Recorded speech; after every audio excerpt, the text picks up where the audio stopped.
بسم اللہ الرحمن الرحیم۔ السلام علیکم ورحمۃ اللہ وبرکاتہ۔ ناظرین محترم، آج کی ویڈیو میں ہم آپ کے ساتھ وحی کے آغاز کا واقعہ اور وہ بابرکت حدیث پیش کریں گے جس میں ام المومنین حضرت عائشہ رضی اللہ عنہا نے پہلے وحی کا ایمان افروز تذکرہ فرمایا ہے۔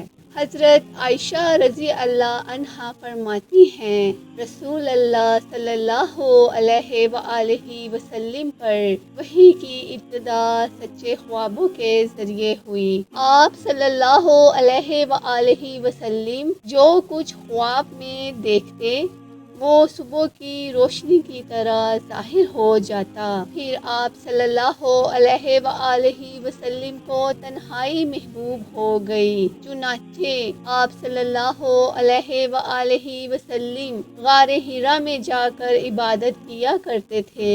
پھر ایک دن جب آپ صلی اللہ علیہ وآلہ وسلم غار حرا میں تھے، اچانک حضرت جبرائیل علیہ السلام آئے اور فرمایا پڑھ۔ آپ صلی اللہ علیہ وآلہ وسلم نے فرمایا میں پڑھا ہوا نہیں ہوں۔ یہ مکالمہ 3 بار ہوا اور ہر بار فرشتے نے آپ صلی اللہ علیہ وآلہ وسلم کو زور سے بینچا، پھر کہا پڑھ۔ تیسری بار جبرائیل علیہ السلام نے فرمایا پڑھیے، اپنے رب کے نام سے جس نے پیدا کیا انسان کو خون کے لوتھڑے سے پیدا کیا، پڑھیے، اور آپ کا رب سب سے بڑا کرم کرنے والا ہے۔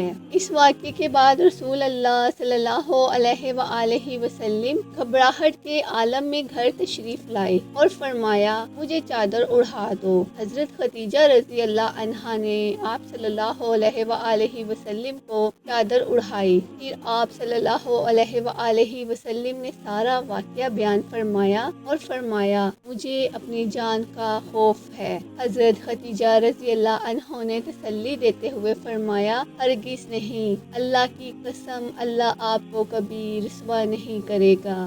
آپ صلہ رحمی کرتے ہیں، کمزوروں کا بوجھ اٹھاتے ہیں، مہمان نوازی کرتے ہیں اور حق کے کاموں میں مدد کرتے ہیں۔ پھر حضرت خدیجہ رضی اللہ عنہا نے آپ صلی اللہ علیہ وآلہ وسلم کو ورقہ بن نوفل کے پاس لے گئیں۔ جب رسول اللہ صلی اللہ علیہ وآلہ وسلم نے سارا واقعہ بیان کیا تو ورقہ بن نوفل نے کہا یہ وہی فرشتہ ہے جو حضرت موسیٰ علیہ السلام پر وحی لے کر آتا تھا۔ ناظرین اکرام، یہ تھا وحی کے آغاز کا ایمان افروز واقعہ جو انسانیت کی رہنمائی کا نقطہ آغاز تھا۔ اگر آپ کو یہ ویڈیو پسند آئی ہو تو اسے لائک، شیئر اور چینل کو سبسکرائب کرنا مت بھولیے گا تاکہ دین اسلام کی ان مبارک باتوں کو مزید لوگوں تک پہنچایا جا سکے۔ السلام علیکم ورحمۃ اللہ وبرکاتہ۔